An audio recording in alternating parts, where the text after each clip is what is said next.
lightning like Steve McQueen. I'm in the fast lane when the light turns green. And I built tough, I ain't nothing but grit. Cause I made rugged blood, sweat, and spit. Yeah, like a horse I fly. Better push yourself in for a bumpy ride. I like to play hard, but I work harder. And I weather the storm cause I'm built stronger.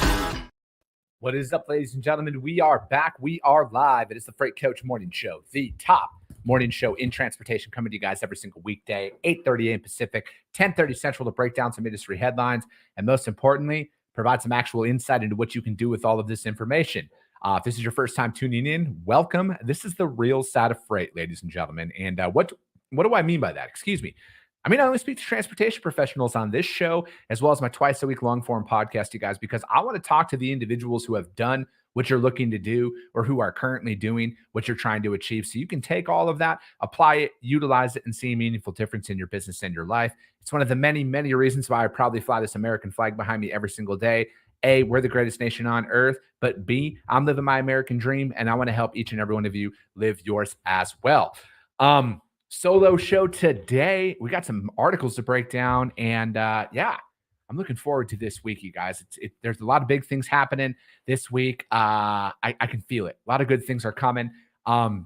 Before we go any further, comments are blowing up. I love it. The activity's there on a Monday morning. But before I go any further, as always, you guys, I got to give a shout out to my friends over at VHub. You guys, VHubApp.com. Whether you're a broker, carrier, or a shipper, we all need access to trailers at some point in time. And we all like to make money as well, additional revenue as well. And that's what you can get, you guys, because you can get additional revenue by loading those trailers out. So you get paid to move the trailers, and you find some freight for it, and you go from there. So what they're working on right now, you guys, is they got some new ones. You guys, we got an RGN. That's right, playing in my world here, out in Sioux Falls, South Dakota, needing to get into Elgin, Illinois. You get $700 US to move that. They also have some trailers. Again, you guys, I got a bunch of them out in San Diego, but this one's going from San Diego to McAlester, Oklahoma. You get $900 per trailer to move that one. And then they also have, let me see here. We got, no, this is Illinois going down.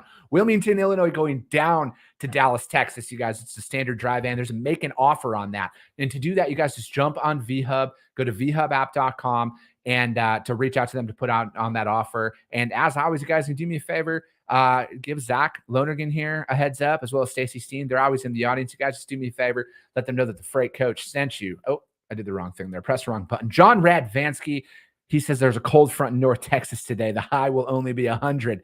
Yeah, dude, there's a nice little cold spell coming through Arizona right now as well, man. It's only going to be 109 today and tomorrow. And then it drops this weekend, drops into the 90s, which is pretty sweet there. Tracy St. Clair watching over on YouTube as always. Thank you for tuning in. April Maroney, let's go. What is up, my man? Ibby, good morning. Phoenix is cooling down. That's right. Jamie Cannon, what is going on? Jamie, good to see you. Adolfo Rodriguez, Orange Shirt Gang is in full effect. You are right, Sonny Sharma. Orange Shirt Gang in the house. Let's go. Stephen Thompson, good morning to you. Cody Miller, good fucking morning, Freight family. Amen. Cole, what is up? Let's get it this week. And Zena, let's have a productive week. You are correct. Let's definitely have a productive week. Excuse me. You know, I put a post out there this morning about kind of everything that's going on and in the market. Now, everybody's like, oh, when's the market going to change? When's the market going to change? When is the market going to change? There's not a lot of talk out there about what are you doing right now to prepare yourself, right? To set your business up for success. I think that so many people, and when I say so many people, I am very much lumping myself into this mentality for a very long time, is the circumstances are going to change and then I'm going to change. And that's just not the case at all, you guys. We need to focus on what we can do to improve your relationships today with your carriers and your customers. What are you doing that's going to help separate you? How much value are you adding on the to the market right now, right? I think that there's always a what can we do? This is how I'm going to do it when it's different, and it's not going to be different, right? I live a mentality of is it doesn't matter what the market is. I'm going to operate the exact same every single time. My customer's going to receive the exact same service. My carriers are going to receive the exact same level of service and information from us. And it doesn't matter what happens in the market because I can't control that. But what I can control is what value am I adding to my customers and my carriers to make them want to continue to work with me when the market changes, you guys, because the market's always going to change. There's a lot of stuff outside of our control in here. And we got to focus in on what are we doing? What are we doing to separate ourselves no matter what? Because I do not subscribe to the fact that everybody out there is only looking for the cheapest cost provider and everything else. I know for a fact that that's not it at all. I've experienced it too many times in my career, but if you live by a transaction, you're going to die by a transaction. You know, you need to ask yourself, what more can you always do? That's something that I want to challenge myself on every single shipment we run. What more can we do, right? What other value can we add to this shipment that makes our customers want to work with us even more, right? And that's my big thing.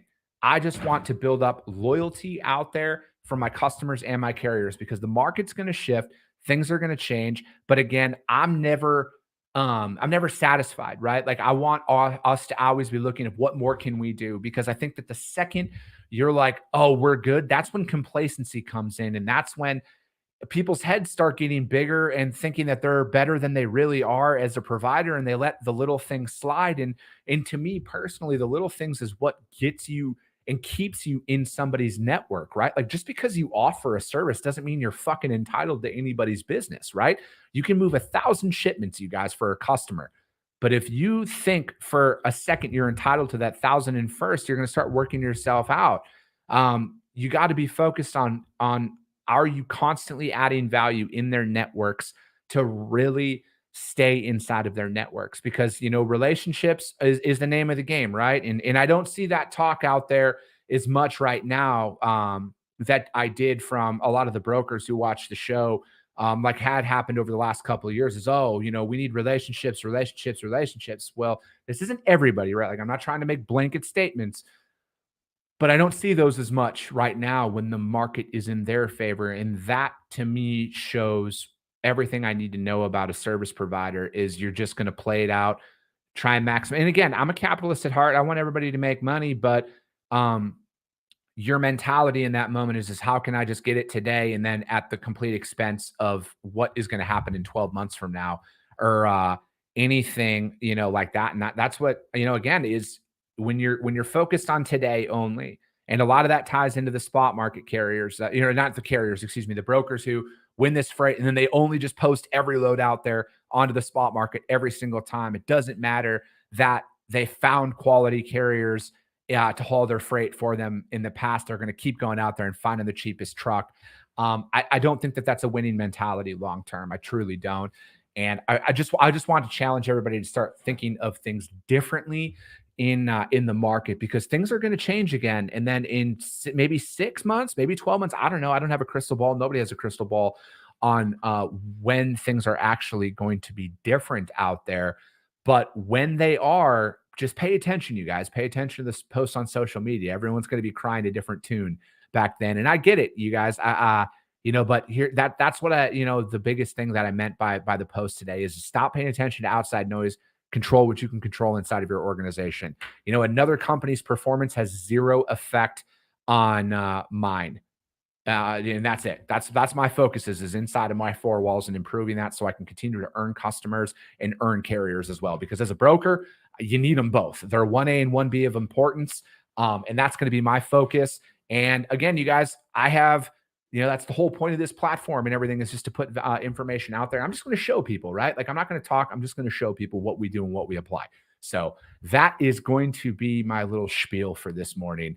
And we got some articles to break down here, some big ones. Papa Freight is in the house. Let's go. Erica Hamilton, Orange Shirt Gang. Let's get it. Nydia, great morning to you as well. Yeah, Cody, I am going to enjoy this cool down here. He says storms in Kentucky are shutting down Crane and delaying flights. Yeah, man, I saw that. Let me see. Marshall Sheldon, good morning. Bob Haas, Roddy, good morning. Byron, what is up, my man? Dylan Turner watching over on YouTube. All right, you guys, we got some good ones here today. I think that Let me see. Let me see here. The first article that we're going to break down today is a very bold statement, and it is from the JOC. This one is from the JOC. My man Eric Johnson wrote this one, and this is from Convoy. They're promising on-time truckload deliveries with new guaranteed product. This is a good one. Truckload broker Convoy on Thursday said it's going to begin offering a product that guarantees on-time arrival within 15 minutes of a scheduled delivery time.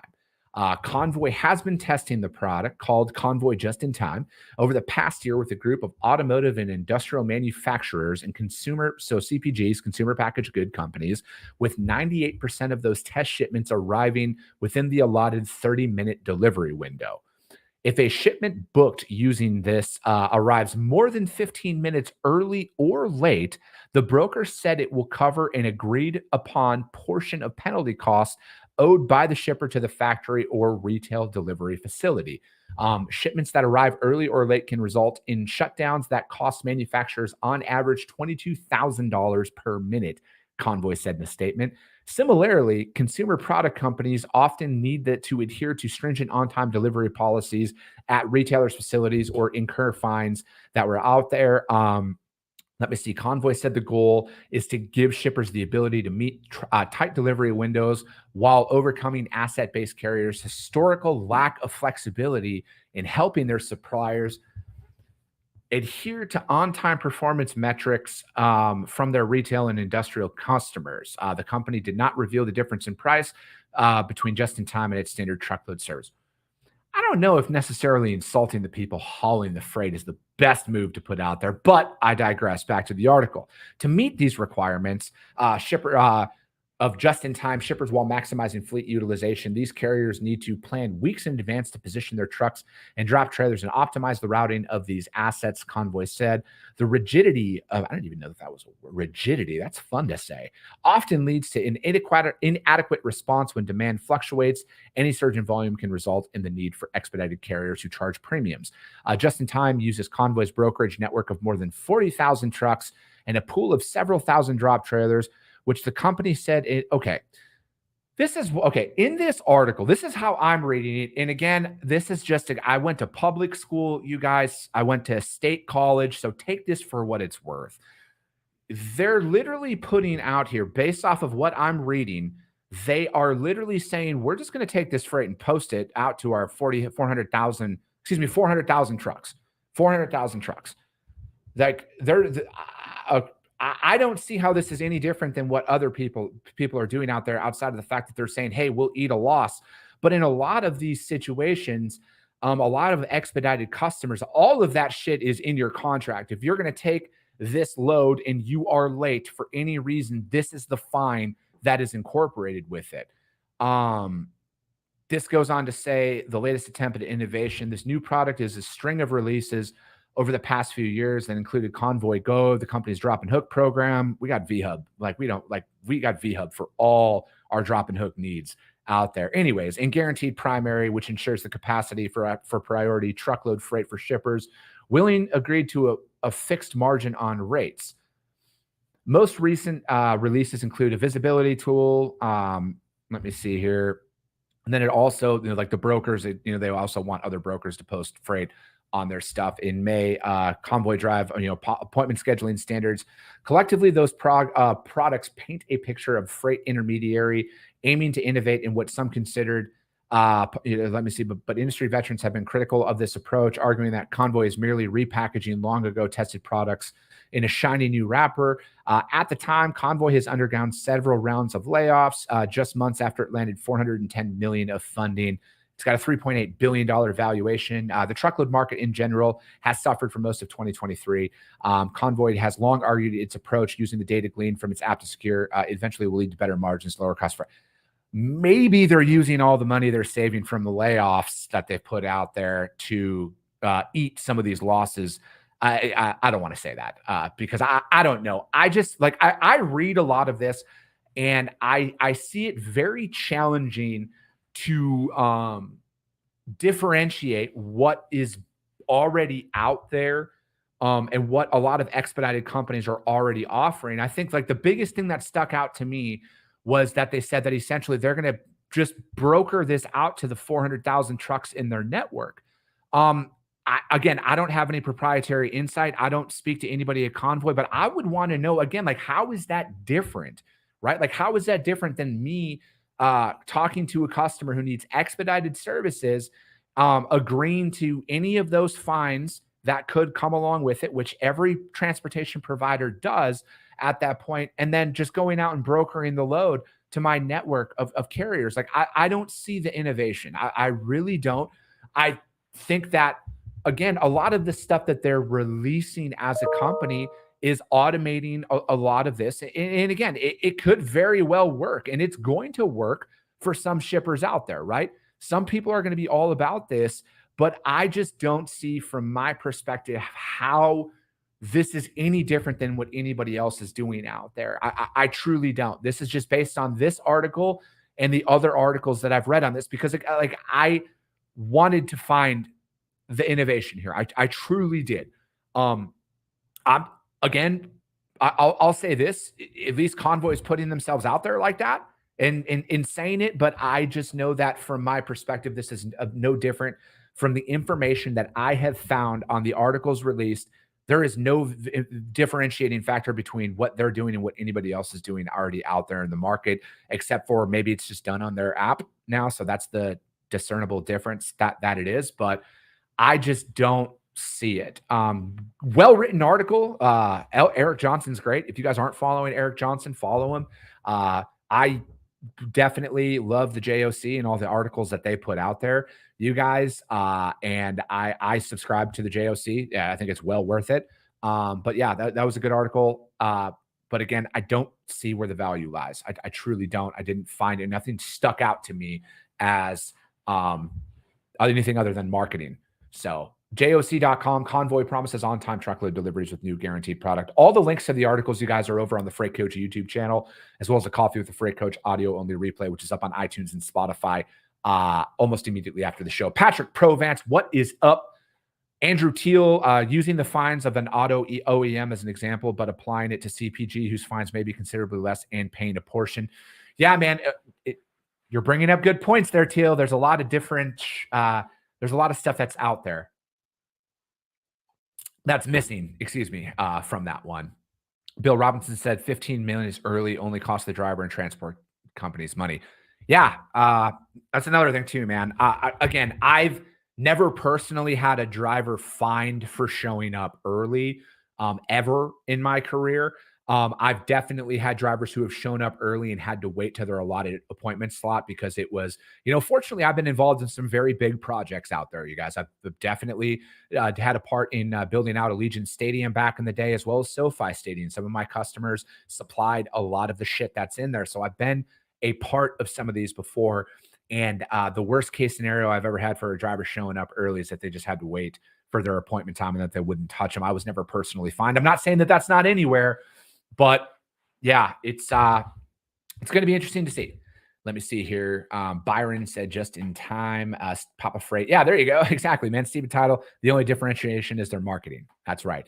And then Byron says, what I don't understand is why would the drivers be fined? We need these deliveries. Your heart. I think that some of them, Byron, it depends on the customer, and that's more fine for the shutdown aspect of it as well. Because there's just certain procedures that are in place. If there is a breakdown that happens in transit, you have to repower that unit at all costs, right? Like you're not repowering this. Like everybody's aware of the fact that in the event that there's something that goes wrong, that there's a contingency plan in place to repower that product to get it there. Because, just-in-time inventory systems have been around for a long time. But that's where it is, man. It's not like there's fining drivers for the sake of fining drivers. Everybody is aware of this on the front end about what will happen. And it's more along the lines of, if your truck breaks down and you are not repowered within an hour or whatever that agreed upon time frame is it will be repowered, and it will be going on from there. That's my experience in it. Next article, Freight Waves. Yellow's assets getting more attention. Ooh. I keep bringing this up because I feel like it's evolving all the time, and I just personally think somebody's going to come in when they're all free from the tyrant teams. I mean, just the Teamsters. When everything's free and clear, that someone's just going to come in and swoop it all up. That's just my opinion, man. But company's bankruptcy attorney hopeful for a much more favorable loan by early next week. There's been new interest from parties willing to provide the company with bankruptcy financing. That's out there at a Friday hearing in the Delaware court. Yellow's attorney, Pat Nash, said there's been a number of inbounds from other parties willing to provide DIP, or debtor in possession financing needed to fund the marketing and sale of the company's assets. One of those parties has retained counsel.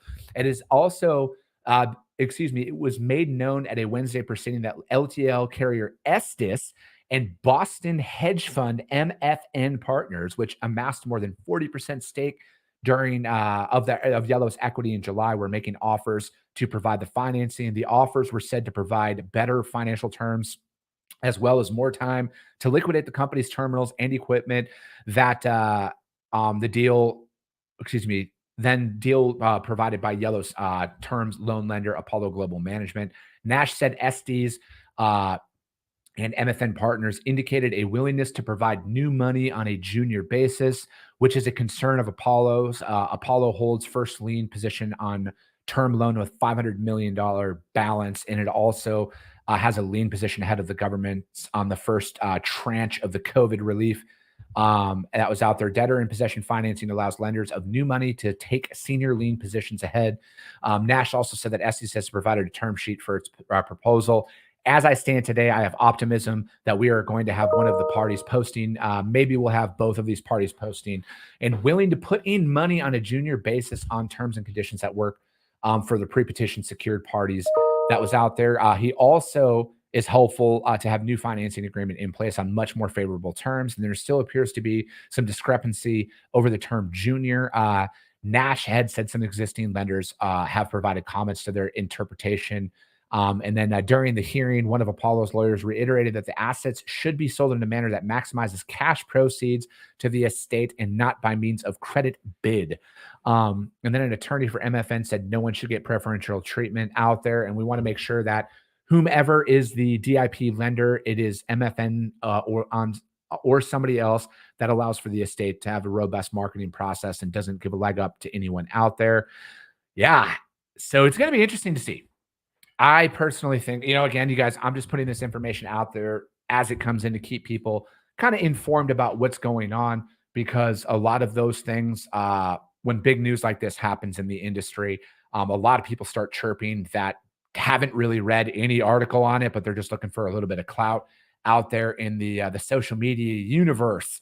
So again, I'm just reading some of these articles that are brought down through the pipeline, and I want to see more of the right information out there. Again, my 100% unbiased and unsubstantiated opinion is when it gets to bankruptcy court, somebody with a lot of fucking money is going to come in and just swoop it all up. I truly do. When the official, it's broken, I truly feel that way because it's just my gut. I'm just going with my gut here. And I'm nowhere an expert in any of this stuff. I just know that a lot of these things, when it comes to bankruptcy, it's kind of get it off of our hands style mentality. It's going to be interesting to see, folks. It's going to be interesting to see. My gut, my guess, 100%, my opinion only, and I'm just trying to say this to stay clear, is Knight Swift is going to be the one who's going to buy it all out. That's just my gut. Freightwaves.com, yellow assets getting more attention. Now, third and final article. This is from my man, Bill Cassidy, also over at the JOC. No U.S. freight rebound until 2024. Inflation is falling and the U.S. economy is expanding at a faster anticipated rate, but U.S. freight demand isn't rebounding. Instead, the freight downturn that began in the fall of 2022 will likely last through the end of the year.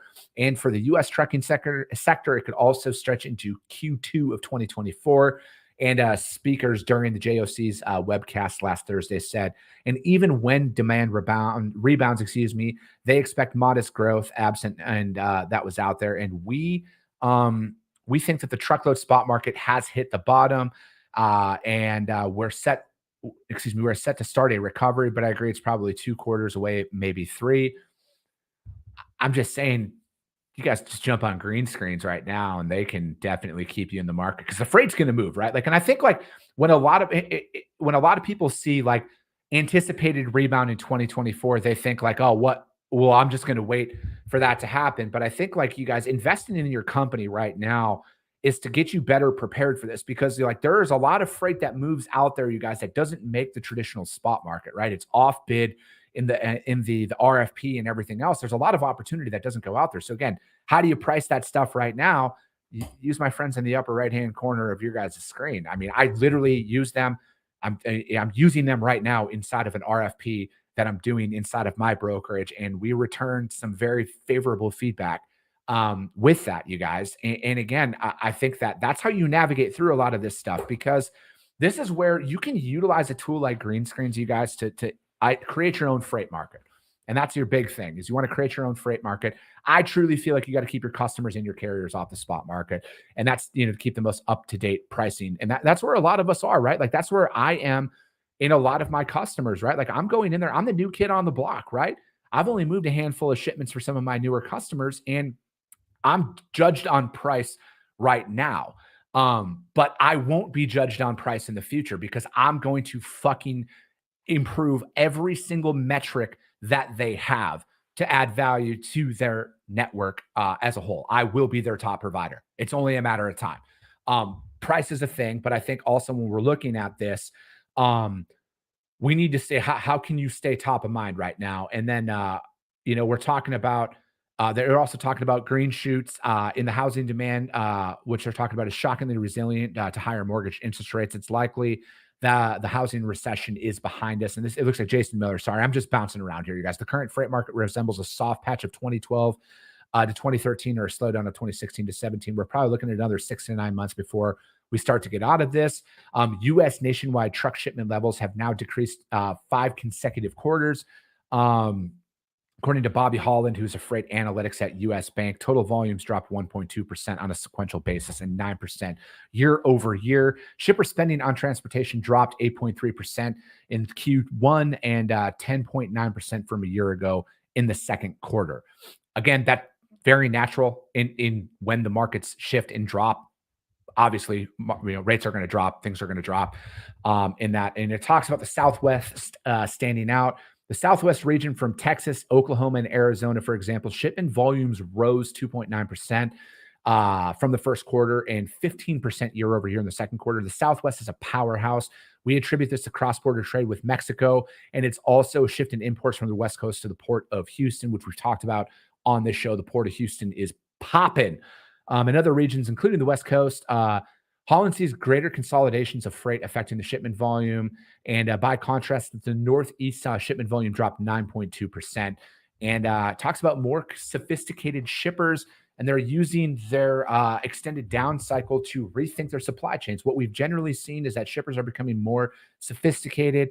In a typical downturn, spot market shipments drop from 10 to 12%, with the rest moving under contract, he said. But in 2023, the spot market still accounts for 20% of the volume.